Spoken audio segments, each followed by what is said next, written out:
आज हम डिस्कस करेंगे जियोलॉजिकल टाइम स्केल को। ज़मीन पे होने वाले मुख्तलिफ़ वाक़यात की बुनियाद पर हमने जो तारीख़ है ज़मीन की और ज़मीन पे बसने वाली ज़िंदगी की, उसको मुख्तलिफ़ अदवार में मुख्तलिफ़ टाइम स्केल्स में तकसीम किया है और यही टाइम स्केल हमारे पास जियोलॉजिकल टाइम स्केल कहलाता है। इसमें विलियम स्मिथ जो हैं वो एक कैनाल बिल्डर थे, तो उन्होंने ये नोटिस किया कि एक ही तरह की जो रॉक लेयर्स हैं उनमें एक जैसे एनिमल्स के फॉसिल्स जो हैं वो पाए जाते हैं। इससे कता नज़र कि वो रॉक लेयर या वो फॉसिल्स जो हैं वो दुनिया के मुख्तलिफ़ हिस्सों में भी अगर देखे जाएं तो उसमें एक ही तरह की रॉक्स में एक ही तरह के जानवरों के फॉसिल्स पाए जाएंगे। इसकी बुनियाद पे उन्होंने एक रफ़ टाइम स्केल जो है वो तरतीब दिया था, जो बाद में रिफाइंड होते हुए हमारे पास इस फॉर्म में पहुंचा है। तो जियोलॉजिकल टाइम स्केल जो है उसको स्टडी करते हैं। इसको डिफ़ाइन किया जाता है कि ऐसा टाइम स्केल जो कि डिवाइड करता है अर्थ हिस्ट्री को मुख्तलिफ़ पीरियड्स के अंदर। ये पीरियड्स जो हैं ये उन इवेंट्स की बुनियाद पे हमने बनाए हैं जिन्होंने अर्थ के अंदर अर्थ की फ़िज़िकल, अर्थ की केमिकल और अर्थ की बायोलॉजिकल प्रॉपर्टीज़ या फ़ीचर्स या खसूसियात के अंदर उन इवेंट्स की वजह से मेजर चेंजेस जो आई हैं, उन इवेंट्स की बुनियाद पे हम जो है इसको तरतीब देते हैं इस टाइम स्केल को। इसे हम डिवाइड करते हैं मुख्तलिफ़ यूनिट्स में। ईओन्स हैं वो हमारे पास सबसे ज़्यादा अमाउंट ऑफ टाइम को ज़ाहिर करते हैं। ईओन्स को हम डिवाइड करते हैं इरास में। इसी तरह फिर पीरियड्स हैं हमारे पास, ईपोक्स हैं, और सबसे कम टाइम फ्रेम के लिए हमारे पास एजेस हैं। हम इस टाइम स्केल को बेसिकली 4 ईओन्स के अंदर तकसीम करते हैं, जिनमें हमारे पास हेडियन है, आर्कियन है, प्रोटीरोज़ोइक है और हमारे पास फेनीरोज़ोइक है। ये पहले 3 जो हैं यानी हमारे पास हेडियन, आर्कियन और प्रोटीरोज़ोइक, इन्हें हम प्री कैम्ब्रियन सुपीरियन भी कहते हैं। और कुछ टेक्स्ट्स में प्री कैम्ब्रियन ईओन और फेनीरोज़ोइक ईओन, सिर्फ ये 2 ईओन्स हमें मिलते हैं। कुछ में इसे जो है 4 में तकसीम किया गया है, यानी हेडियन, आर्कियन और प्रोटीरोज़ोइक।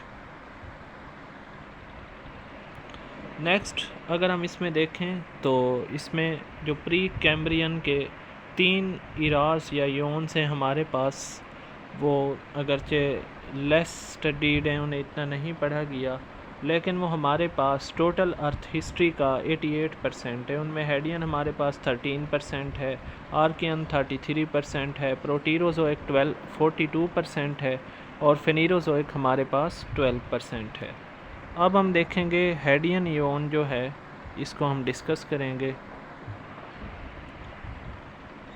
ये हमारे पास 4.6 बिलियन ईयर्स से स्टार्ट होता है और 4 बिलियन ईयर्स अगो तक ये चलता है। इसमें हमारे पास जो मेन फीचर्स हैं, इसमें अर्थ का टेम्परेचर हाई था। अर्थ जो है वो मोल्टन फार्म में थी, ज़ाहिर है उसका टेम्परेचर जो है वो ज़्यादा था, तो वो पिघली हुई फार्म में थी। हमारे पास रेडियो एक्टिव एलिमेंट्स जो हैं वो पाए जाते थे, short lived radio active elements, इनकी अबंडेंस थी। इसके अलावा हमारे पास जो एक मेजर इवेंट है वो मून फार्मेशन का है। वो भी इसी ईओन में होता है जब एक प्लैनेट साइज्ड बॉडी थेइया जो है वो टकराती है ज़मीन से, तो हमारे पास मून की फार्मेशन होती है। और ये इवेंट हमारे पास 4.5 बिलियन ईयर्स अगो जो है ये हुआ था, मून फार्मेशन का इवेंट। नेक्स्ट अगर हम देखें तो इसमें वॉल्केनिक आउट गैसिंग होती है, यानी ज़मीन के अंदर जो वोल्केनोज़ हैं, जो आतिशफ़िशां हैं, उनसे गैसेस जो हैं वो बाहर की तरफ निकली, जिनकी वजह से हमारे पास ज़मीन का प्राइमोर्डियल यानी इब्तदाई एटमॉस्फेयर हमारे पास बनता है। अर्थ जो है इसमें नेक्स्ट साइकिल में जाके अर्थ जो है वो कदरे ठंडी होती है, कूल डाउन होती है, और इससे हमारे पास क्रस्ट बनती है।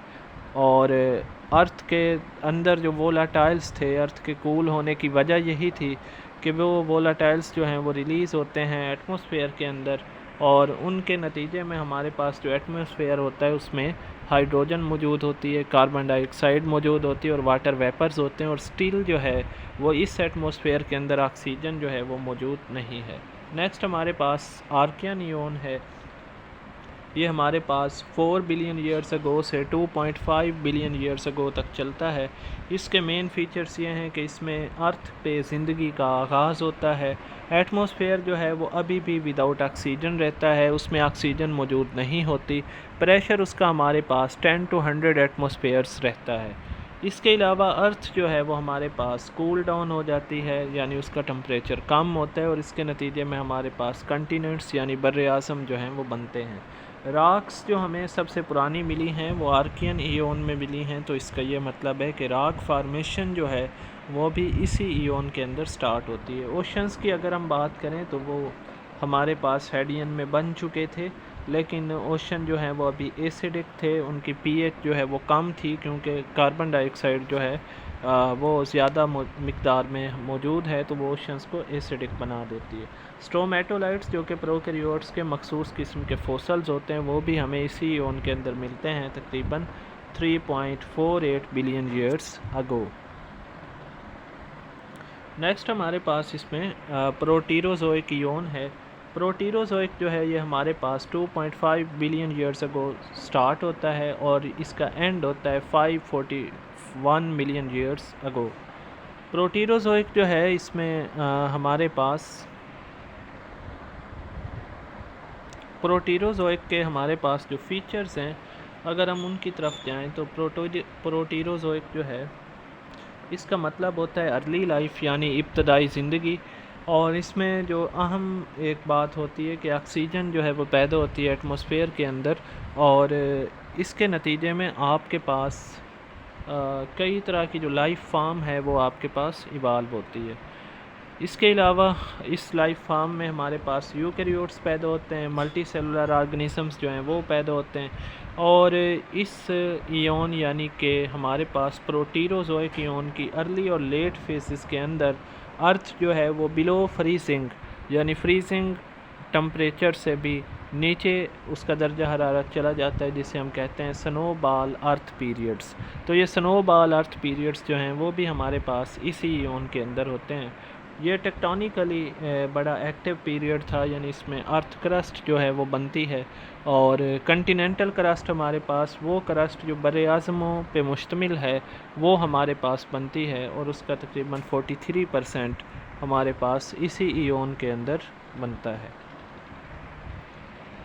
हमारे पास जो लास्ट ईओन है दैट इज़ फेनीरोजोइक, ये हमारे पास 541 मिलियन साल पहले शुरू होता है और ये अभी तक जारी है। इसका मतलब है विजिबल लाइफ, यानी ऐसी ज़िंदगी जो विजिबल है, जो नज़र आती है।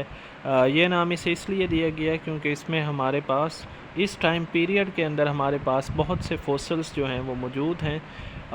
इसमें जो फर्स्ट इसका पीरियड है, इस इरा है इसका, जिसे हम पैलियोजोइक कहते हैं, उसमें ट्राइलोबाइट्स जो हैं ख़ास किस्म के आर्थ्रोपोड्स जो कि ओशंस में पाए जाते थे वो बड़ी मिकदार में जो है वो पैदा होते हैं, तो उसी से इस ईओन की इब्तदा होती है। 580 मिलियन साल तक हमारे पास जो जितनी ज़िंदगी थी, जितने ऑर्गेनिजम्स थे वो समाल थे, लार्ज ऑर्गेनिजम्स हमारे पास नहीं थे। लेकिन 541 मिलियन साल पहले एक ख़ास इवेंट होता है, बहुत सी लाइफ फार्म्स अचानक से उभर के आती हैं जिसे हम कैम्ब्रियन एक्सप्लोजन के नाम से याद करते हैं। लैंड जो है इसमें उस पे हमारे पास प्लांट्स पैदा होना शुरू होते हैं, और अर्थ ओशंस जो हैं उसमें हमारे पास बहुत से वर्टिब्रेट्स जो हैं वो मौजूद होते हैं। तमाम आपके पास इस टाइम पे जो बर्रे आज़म हैं वो इकट्ठे होते हैं पैंजिया की फार्म में, और फिर ये दोबारा टूट जाता है पैंजिया लोरेशिया और गोंडवाना के अंदर, जिससे आपके मौजूदा जो 7 बर्रे आज़म हैं वो बनते हैं। नेक्स्ट अगर हम देखें तो बर्ड्स एंड मैमल्स इसी ईओन के अंदर इवाल्व होते हैं। मॉडर्न एनिमल्स जिसमें ह्यूमन भी शामिल है वो हमारे पास इसी ईओन के अंदर आज से 2 मिलियन साल पहले जो है वो पैदा होते हैं। नेक्स्ट अगर हम देखें तो इस ईओन को क्योंकि स्टडी किया गया है तो इसे इसके इरास को भी डिस्कस कर लेते हैं कि इसे हम किन इरास में तकसीम करते हैं। फेनीरोजोइक ईओन को हम 3 इरास में तकसीम करते हैं जो कि हैं पैलियोजोइक, मीसोजोइक और सीनोजोइक। तो पैलियोज़ोइक जो है ये हमारे पास 541 मिलियन साल पहले शुरू होता है और 252 मिलियन साल पहले तक चलता है। इसका मतलब है ओल्ड लाइफ यानी पुरानी ज़िंदगी। इस ईरा के अंदर हमारे पास आर्थ्रोपोड्स मौजूद हैं, फ़िश मौजूद हैं, एम्फीबियंस मौजूद हैं और लैंड प्लांट्स जो हैं वो हमारे पास मौजूद होते हैं। नेक्स्ट हमारे पास जो ईरा है वो है मीसोज़ोइक। ये 252 मिलियन ईयर्स अगो से स्टार्ट होता है और 66 मिलियन ईयर्स तक चलता है। मीसो का मतलब होता है मिडल, ज़ोइक का मतलब लाइफ, यानी इस ईरा का मतलब है मिडल लाइफ, यानी क्योंकि ये दरमियानी जो स्टेज था ज़िंदगी का उसको रिप्रेजेंट कर रहा है। इस ईरा में हमारे पास बहुत से रिप्टाइल्स होते हैं और डायनासोर्स का अरूज भी इसी में है, ज़वाल भी इसी पीरियड के अंदर है, इसी ईरा के अंदर है। तो जो डायनासोर्स हैं वो पैदा भी होते हैं और उनकी क्लाइमेटिक एक्सटिंक्शन होती है, यानी एक एस्टेरॉयड ज़मीन से टकराता है जिसकी वजह से तमाम डायनासोर्स जो हैं वो एक्सटिंक्ट हो जाते हैं। इसके अलावा बर्ड्स और मैमल्स भी हमें जो है वो इसी ईरा के अंदर मिलते हैं। नेक्स्ट हमारे पास जो लास्ट ईरा है वो सीनोज़ोइक है। सीनोज़ोइक जो है ये हमारे पास 66 मिलियन ईयर्स पहले स्टार्ट होता है, अभी तक ये चल रहा है। इसका मतलब है न्यू लाइफ यानी नई ज़िंदगी, और इसे हम एज ऑफ मैमल्स भी कहते हैं क्योंकि इसमें जो है बहुत सारे मैमल्स जो हैं या ममालिया जानवर जो हैं वो पैदा होते हैं, तो इसलिए हम जो है इसे एज ऑफ मैमल्स भी कहते हैं। सीनोज़ोइक इस टाइम जो है वो ईरा है जो हमारे पास चल रहा है। इयोन इसका है। फेनीरोज़ोइक जो इसका इस टाइम जो है पीरियड चल रहा है वो है हमारे पास क्वाटर्नरी पीरियड, और जो उसका ईपोक चल रहा है वो है हालोसीन। तो ये था